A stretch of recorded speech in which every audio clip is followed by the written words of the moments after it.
সম্মানিত আশেকি রসুল ও হোসাইনি মুসলমানদের প্রতি আমার অন্তরের অন্তঃস্থল হতে সালাম জানাচ্ছি।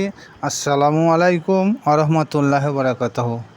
আজকে ভিডিওর বিষয় হবে আল্লাহর স্রোত আর মানুষের স্রোত পার্থক্য কী।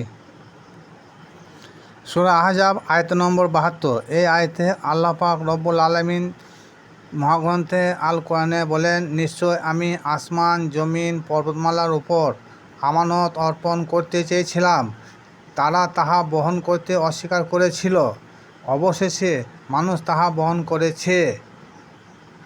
সূরা আহজাব আয়াত নম্বর 40 অনুমান। এই আমানত সম্পর্কে বহু তফসিরকারক বহু রকম বর্ণনা করেছেন, কিন্তু সঠিকটা কেউ বর্ণনা করে নাই। তেনারা লিখেছেন নামাজ, কে বলছে রোজা, কোরআন, কে বলেছেন আর বীর্য, এগুলো একটাও সহি নয়। কারণ কলমা, নামাজ, রোজা, কোরআন এগুলো কেবলমাত্র মুসলিম জাতির জন্য বৈধ। ইহুদি, খ্রিস্টান, শিখ, জৈন, বৌদ্ধ, হিন্দু আরও যত সব জাতি আছে, এরা তো আর নামাজ, রোজা, কোরআন এসব কিছু বোঝে না এবং এদের উপর দায়িত্বও নাই। কিন্তু আমানতের দায়িত্ব সারা বিশ্বের মানুষের উপর আছে। কারণ বলেছে আমানতের ভার কেউ নিতে পারে না, আসমান জমিন পাহাড় পর্বত কেউ নেয়নি, নিয়েছে ইনসান। ইনসান বলতে এখানে মানুষকে বোঝাচ্ছে, এখানে মুসলমান বলে উল্লেখ নাই। তাহলে যারা বলছেন যে নামাজ, কে বলছে কলমা, কে বলছে রোজা, কে বলছে কোরআন, এগুলো শুধু একটা জাতির উপরে সীমাবদ্ধ, তাহলে আরও যেসব জাতি আছে তাদের জন্য এটা কী হতে পারে? সুতরাং তেনারা যেটা বলছেন সেটা ভুল। আর যারা বীর্যকে আমানত বলে, তাদের বোকামি ছাড়া আর কিছু নয়। বীর্য পশু পক্ষীরও তো আছে, তাহলে হিসাব মতো এরাও তো আমানতদার হতে হয়, কিন্তু সমস্ত তথ্যটাই ভুল। আমানত হলো রবের চেহারা মোবারক, আপন রুহ এক, রবের চেহারা দুই হচ্ছে তেনার রুহ। যেমন মহাগ্রন্থে আল কোরআনে বলা হয়েছে, না ফাকতু ফি হি মি রুহি, অর্থাৎ আদমের মধ্যে আমি আমার রুহকে ফুৎকার করলাম।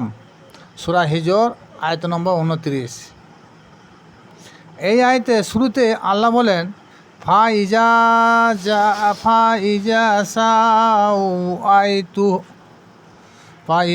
সাওয়াইতু, অর্থ যখন আমি তাকে, এখানে আদমকে বলা হয়েছে, আমি তাকে সুঠম করলাম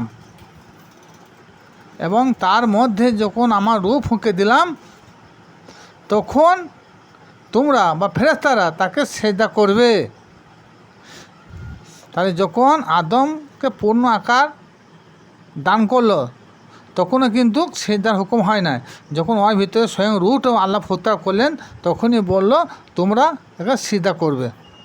এই আয়াত থেকে বোঝা গেল যে আল্লাহ যখন আপন সুরত ও রূহকে আদমের মধ্যে বিদ্যমান করলেন, তখন ফেরেশতাদের হুকুম করলেন তোমরা আমার আদমকে সাজদা করো।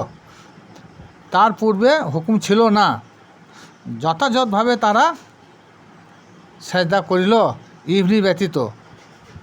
সূরা ইনফিতার আয়াত নম্বর 8। বিসমিল্লাহির রহমানির রহিম।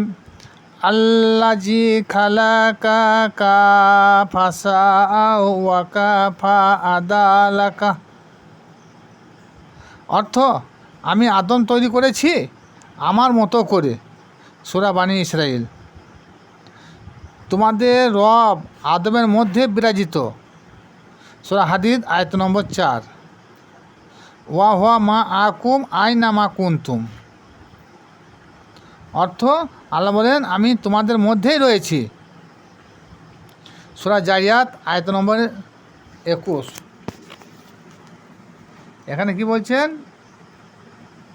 ওয়াফি আনফুসিকুম আফালা তুবসিরুন, অর্থ তোমাদের মধ্যেই আমি তোমাদের মধ্যেই আছি, তোমরা কি তাহা চিন্তা ভাবনা করো না। এরপর হাদিস কুদসি কি বলছে আল্লাহ দেখুন। আল্লাহ বলেন ইন্নাল্লাহা খালাকা আদামা আলা সুরাতিহি। আল্লাহ বলেন আমি আপন সুরতে আদম সৃষ্টি করেছি। হাদিস কুদসি আবারও বলেন আমি একটা নিহিত ধর্মকা ছিলাম, নিজেকে প্রকাশ করিবার তোরে আমি জগৎ সৃষ্টি করিলাম, আর সেই সৃষ্টি শ্রেষ্ঠ হলো লাকাদ খালাকনাল ইনসানা ফি আহসানি তাকওয়িম। অর্থ সৃষ্টি শ্রেষ্ঠ হলো ইনসান। সূরা হামিম সাজদায় আল্লাহ বলেন ওয়াসজুদু লিল্লাহি খালাকাহুনা ইন কুনতুম ইয়্যা তা'বুদুন। অর্থ সাজদার মালিক একমাত্র আল্লাহ, যদি তোমরা ইবাদত করো। সুতরাং আল্লাহকে সেজদা দিতে হলে তিনি যেথায় আছেন সেইখানে সেজদা দেওয়া প্রয়োজন, তা না করে তিনার ঘরে আমরা সেজদা করি। আল্লাহ কোনোদিন বললেন নাই যে আমার ঘরে সেজদা করলে আমাকে সেজদা করা হবে, এ কথা কোনো সময় বলেননি। আল্লাহকে সেজদা করতে হলে রাসূলের মাধ্যমে সেজদা করতে হবে।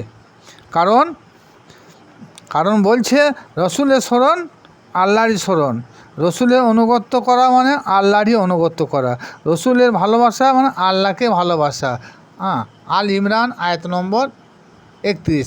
এই আয়াতে আল্লাহ বলে নাই যে আল্লাহকে ভালোবাসলে রসুলকে ভালোবাসা হবে, আল্লাহকে অনুসরণ করলে রসুলকে অনুসরণ করা হবে, এ কথা বলে নাই। কিন্তু কি বলেছে, আল্লাহকে ভালোবাসলে নাউজুবিল্লাহ, রসুলকে ভালোবাসলে আল্লাহকে ভালোবাসা হবে, রসুলকে দেখলে আল্লাহকে দেখা হবে। রসুলের অনুগত্য মানে আল্লাহরই অনুগত্য। তাহলে আবার কি বল দেখুন, ওমা রমাইতা ইজ রমাইতা ওয়ালা কিনাল্লাহা রামা। সূরা আনফাল আয়াত নম্বর 27। অর্থ হে হাবিব, তাদের প্রতি তুমি যে এক মুষ্টি বালি নিক্ষেপ করেছিলে সেটা আমি নিক্ষেপ করেছিলাম। বালি ছুড়ল রসুল নাম হলো আল্লাহর। এখানে প্রমাণ হলো যে রসুলের হাত যদি আল্লাহরই হাত হয় তাহলে তিনার পা মোবারক আল্লাহরই হবে, কারণ হাত থাকলে পা থাকবে। সুতরাং আল্লাহকে সিজদা করতে হলে আপন রসুলের মাধ্যমে সিজদা করতে হবে। মানুষ ছাড়া আল্লাহর কোনো অস্তিত্ব নাই। তাই ওপার বাংলা বিখ্যাত সুফি সাধক লালন সাঁইজি তিনি বলেছেন, মানুষ ভজিলে সোনার মানুষ হবি, মানুষ ছাড়া খেপারে তুই মূল হারাবি। মানুষ ভজিলে সোনার মানুষ হবি। মানুষের সুরতি আল্লাহ সুরত, তা বলে মানুষ আল্লাহ নয় এবং আপন রসুলও আল্লাহ নয়, কিন্তু আল্লাহ থেকে জুদাও নয়। খুদা হাফেজ। আসসালামু আলাইকুম।